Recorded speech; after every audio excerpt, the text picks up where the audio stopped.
E vamos começar aí repensando a abolição. Estamos comemorando ou celebrando, ou no dia 13 de maio agora, 130 anos de assinada a lei que aboliu o trabalho escravo nesse país, entre aspas, é preciso dizer. E quando a biblioteca entrou em contato comigo em fevereiro, desde fevereiro que o povo quer que eu ande com isso na cabeça, né? Desde então nós pensamos isso, falar sobre abolição, etc. Então repensar a abolição, porque nós temos uma outra data para a afirmação, né, da negritude nesse país, que é o 20 de novembro, né? É quase como que uma simbologia de troca, né? Mas o 13 de maio existiu, fazemos agora 130 anos, e eu acho que é legal repensar, né? E construir ali, professora que sou, né? Repensarmos esse episódio, né, que se convencionou, né, que se tornou comum no Brasil chamar de abolição da escravatura. Mas eu quero que nós pensemos isto sob a ótica do abolido, o produto gerado pela abolição, né? Começar provocando que nós podíamos... eu digo Brasil, e aí é claro que nós temos que nos distinguir. Eu sou brasileira, mas eu não sou o Brasil legalizado, por assim dizer. Não sou eu, não somos nós quem fazemos as leis, né? Nós sofremos as leis feitas nesse país. Então, nesse sentido, é fazer pensar por que entre nós o termo não foi libertação dos escravos, porque não houve a libertação. O nosso processo não foi de libertação, o nosso processo foi de abolição, e está o termo aí, né? Então a língua vai chamar para a gente repensar que realidade é esta que está contida nesses termos e que nós às vezes não nos damos conta, né? Partindo para essa discussão, eu fui, claro, né, consultar os estudiosos. E aí, felizmente, me deparei com um cara assim, que eu achei uma análise bem fantástica, bem legal, que coincidia com esse meu pensamento, que é o José da Assunção Barros. Ele é um doutor, historiador, cientista social da Universidade Federal do Rio de Janeiro.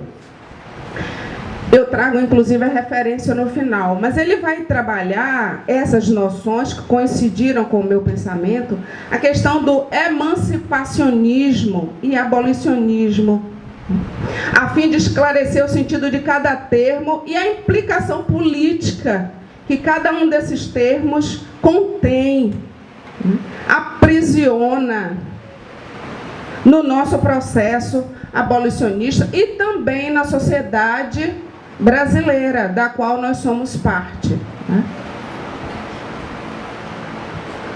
Dois conceitos históricos são entendidos aqui por abolição da escravatura.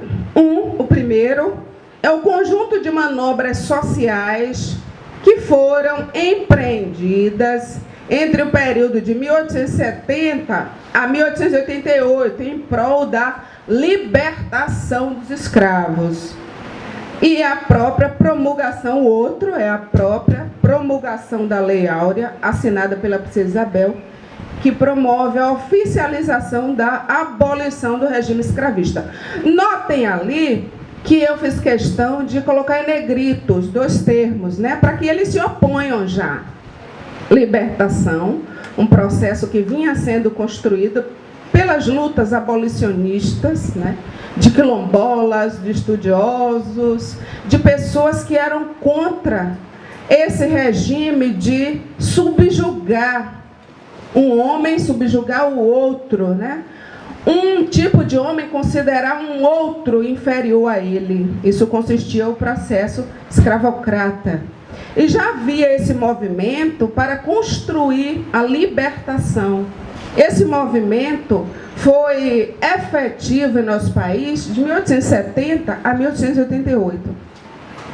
Quando chega em 1888, nós tivemos uma outra coisa, que foi a assinatura da Lei Áurea e que oficializou a abolição do regime escravista. Ela não promoveu a libertação dos escravos, ela aboliu a escravatura. Vamos seguir. Para construir esse processo, né, o primeiro lá, da abolição da escravatura, numa perspectiva de emancipar os indivíduos que sofriam a escravização, nós temos aí algumas leis que entraram em voga no Brasil. A primeira delas, em 1845, que é uma lei imposta pela Inglaterra, né, que prendia a embarcação que estivesse no Oceano Atlântico traficando seres humanos africanos para o trabalho escravo no Brasil. Essa é a primeira grande lei que coloca, vamos dizer assim, que susta o processo corrente da escravização, né? A partir daquela data, o país que fosse pego no Oceano Atlântico fazendo o tráfico negreiro, ele seria preso. Então, vamos pensar nisso. Um comércio que era livre passa a sofrer esta represália por um dos grandes do mundo antigo, que era a Inglaterra, né? Estamos vendo professores e alunos, vamos buscar aí em nossas cabeças essas referências das aulas de história. Em 1850, o governo brasileiro aprovou a Lei Eusébio de Queiroz, já nessa linha de, no Brasil nós devemos dizer entre aspas, né? Nessa linha de libertar o escravizado. Essa lei Eusébio de Queiroz, criada pelo governo brasileiro em 1850, proibia definitivamente a importação de escravos para o Brasil. Eu deixei ali escravos, porque é uma questão que eu queria chamar a atenção aqui. É legal que nós digamos escravizados, né? Escravo é uma condição permanente, escravizado é algo temporário, é um estado, não é a característica do ser, né? É uma questão externa imposta a ele. Em 1871, a lei do ventre livre. Essa medida só era aplicada assim que o filho do escravo atingisse os 21 anos de idade. Ora, a lei do ventre livre no Brasil é uma daquelas leis que a gente precisa conhecer, porque ela vem na linha da falácia, da enganação, né? Então, o escravo, o escravizado, o escravinho nascia livre. Aos 8 anos de idade, ele era colocado aos cuidados do seu senhor. O seu senhor recebia 60% de um valor estipulado na época por conceder a liberdade àquele escravizado. Mas ele só ganharia esta liberdade aos 21 anos de idade. Até lá ele permanecia fazendo os afazeres de um escravizado. Em 1885 surge a lei do sexagenário, né? Que livrava os escravizados com mais de 60 anos da escravidão. Eu pus ali uma observação, né? No século XIX, em nosso país, a média de idade da população girava em torno dos 40 anos de idade. Ora, né? Se a média de vida é de 40 anos, é preciso ser um resistente para chegar aos 60. E certamente chegar-se-á lá como um bagaço, né? Então é claro que essa lei era para não alcançar. Pelo menos não ser regra. Pouquíssimos chegavam até lá, né? E por fim, em 1888, a princesa Isabel, ela assina uma lei que então retira, suprime o trabalho escravo, a escravidão nesse país. É preciso a gente voltar um pouquinho e perceber, ora, nós somos formados por uma elite rural, até hoje. Né? São os ruralistas que ditam o que o governo faz ou deixa de fazer, até agora. Antes, a coisa não era diferente, talvez fosse mais forte. Os senhores, o nome deles já era senhores de engenhos. As cidades surgem depois. Ainda assim, os senhores da cidade tinham seus grandes monopólios, como dizemos, seus grandes latifúndios, né? E isso é a extensa área de terra, o que justifica a questão rural. Observe que desde 1845 existem leis que estão construindo uma ideia de liberdade para os escravizados, né? Devolver a esses seres humanos uma condição humana, porque a escravidão, a escravização retirou a humanidade dessas pessoas. E como nós temos uma elite rural, eles sofrem danos, entre aspas, né, na sua economia. Ora, o escravo, o escravizado, que era moeda corrente e forte, deixa de ser fácil a captura, o comércio. Várias leis passam a impedir.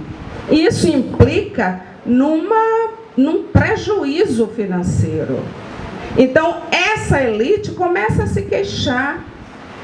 Mas essa onda de libertação é em todo o mundo, pelo menos americano, que é o nosso continente, o continente forjado a partir da colonização. Então, em todo o continente, basta a gente citar que o Brasil é o último a abolir a escravidão, a trocar o regime escravista por um outro. É o último. Então nós vamos pensar na nossa elite como é hoje e a pressão que eles fizeram ao longo do tempo para o governo. A lei do ventre livre, ela não é gratuita. O Estado, o governo que era monárquico na época, nós estamos falando aí de Dom Pedro II, regências, né, do Segundo Império, etc. Desse período que nós estamos falando. Esse governo monárquico tinha que pagar um valor pela liberdade do escravizado, que apesar do seu senhor recebesse 60% de um valor estipulado, o valor de escravizado, ele tinha que continuar trabalhando até 21 anos de idade. Se a média de vida é de 40, possivelmente o escravizado, entre aspas, já livre, passa metade da sua vida sob o jugo escravo ainda, né? É preciso que a gente entenda isto. Como o mundo todo está nessa pegada, não tem como fugir. O Brasil tem que, até por sanções de outros países que viam naquilo uma questão já imoral, o Brasil era o último país a abolir. Então, por conta de todo esse contexto, a pressão dessa elite sobre o governo brasileiro, o Império, o Segundo Império na época, isso vai ser feito e coincide com um arranjo. O processo de construção de libertação vai deixado de lado. O que se faz aí é uma troca. É preciso também observar que antes da abolição da escravatura, já na década de 70 do século XIX, a partir daí, os estados do Sul já fazem a imigração europeia, né? A gente vai buscar nos estudos aí, já, os estados do Sul, né? Santa Catarina, Rio Grande do Sul, etc., já faziam a imigração. Trabalhadores europeus pobres já vêm aqui, né? Já vêm para isto. A partir da abolição, isso é intensificado. Mas a abolição é preciso nos determos a isto. Apesar das lutas dos abolicionistas que construíam a ideia da libertação, esse marco de 13 de maio de 1888, embora tenha também a pressão dos abolicionistas, ele foi, de certa maneira, um golpe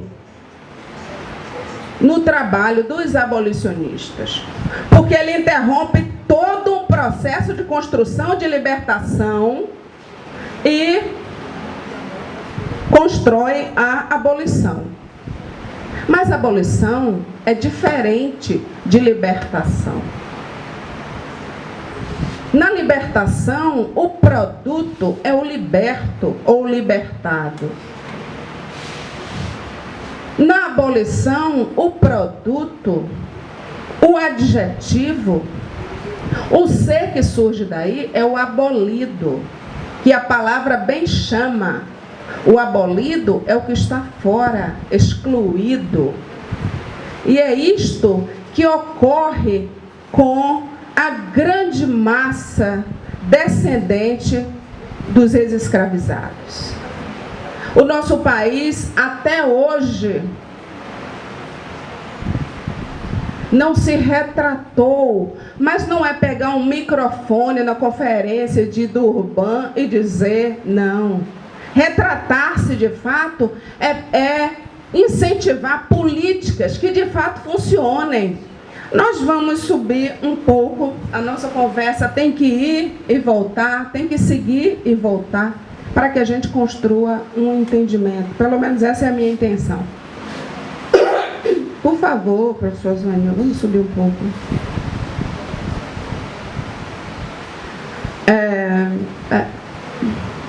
Por favor, baixar só um pouquinho, só para o final ali. Um pouco mais, para o final.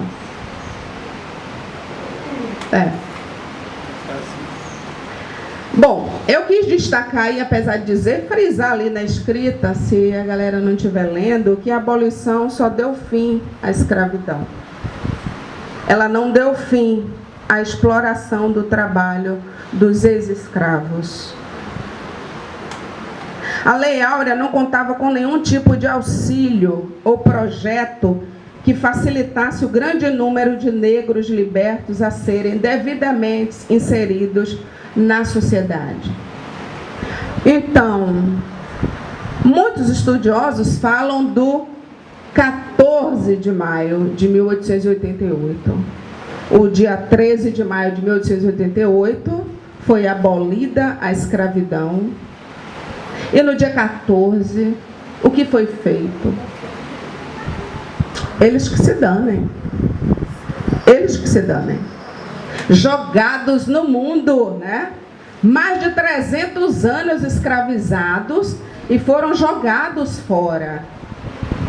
Sem nenhum tipo de auxílio ou projeto cidadão para cidadanizar esses seres humanos, para atribuir a eles uma noção de cidadania, de direitos.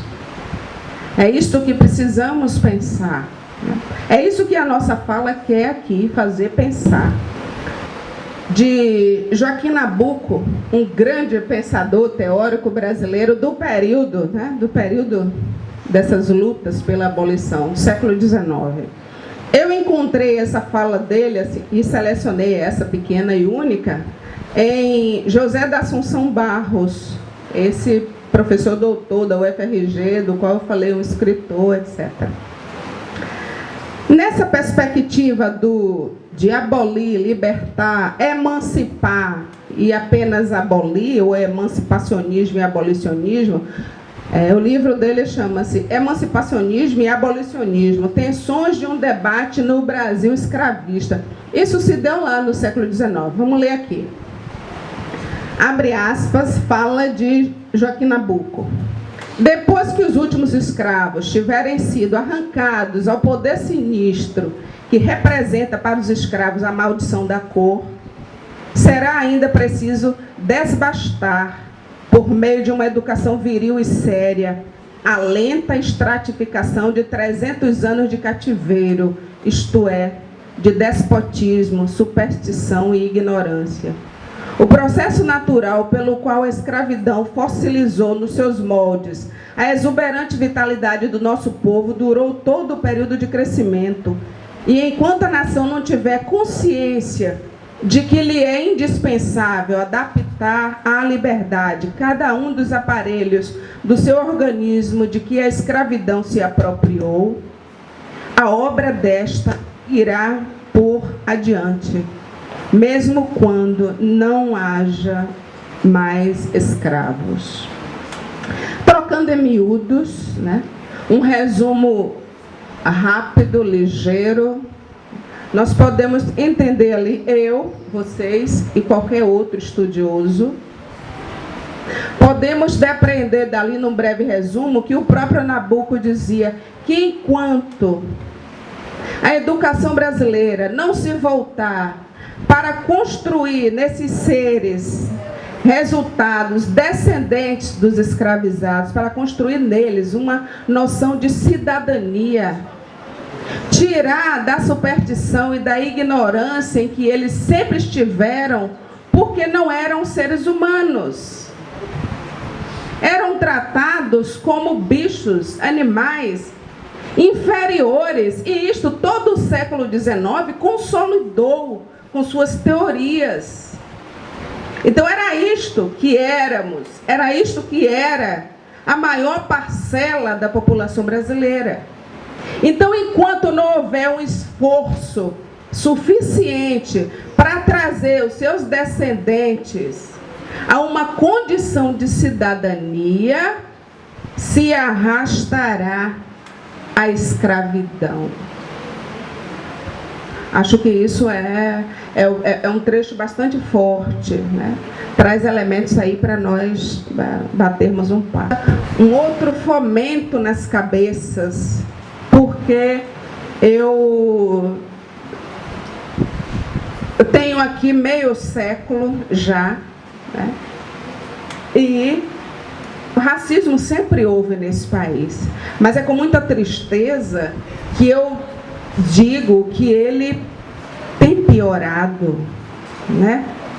Essa convivência com o desigual tem aumentado. Então, assim, é responsabilidade de vocês, das gerações jovens, né, entender esse processo e, não, nesse caso, aprenderem a remar contra a maré, porque a maré aqui vai contra nós. Então, nos munirmos de conhecimento, de estudo, né, é tirar a ignorância, porque a ignorância não é a brutalidade, a ignorância é o desconhecimento. E um povo que não conhece a sua história, não conhece a si, ele não sabe quem é. Não sabendo quem é, não podemos saber para onde queremos ir, né? Então nós ficamos uma nação à deriva. É preciso vocês, os jovens, os estudantes, conhecerem e adotarem uma postura de cidadãos, de seres humanos que precisam dos seus plenos direitos. É esta conversa da minha parte está dita, eu espero estar trocando com vocês agora, trocarmos, é para isso que estamos aqui. Muito obrigada por terem ouvido atentamente.